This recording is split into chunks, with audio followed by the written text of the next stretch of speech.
കുറ്റ്യാടി ഊരത്ത് പ്രദേശങ്ങളിലെ കവുങ്ങ് തോട്ടങ്ങളിൽ മഹാളി രോഗം വ്യാപകമാവുന്നു. പ്രതിരോധ മരുന്നുകൾ തളിച്ചിട്ടും രോഗം നിയന്ത്രിക്കാൻ കഴിയാത്തത് കവുങ്ങ് കർഷകരെ പ്രതിസന്ധിയിലാക്കിയിരിക്കുകയാണ്.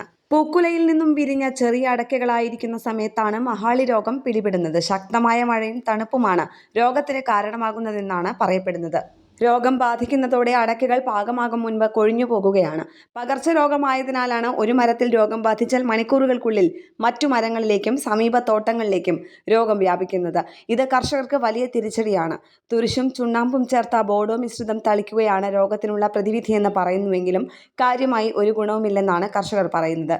രോഗം വരാതിരിക്കുവാനായി മുൻകൂട്ടി മരുന്ന് തളിക്കുകയാണ് ഏക പ്രതിവിധിയെങ്കിലും മരുന്ന് തളിക്കുന്നതിനുള്ള ഉയർന്ന കൂലിയും മരുന്നിന്റെ ചിലവും കർഷകർക്ക് അമിത ഭാരമാകുന്നു.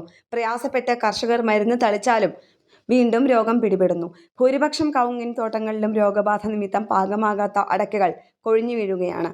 നല്ല വില അടയ്ക്കയ്ക്ക് ലഭിക്കുന്നത് കർഷകർക്ക് ആശ്വാസമായിരിക്കെയാണ് മഞ്ഞളിപ്പ് മഹാളി രോഗങ്ങൾ വ്യാപകമായത്.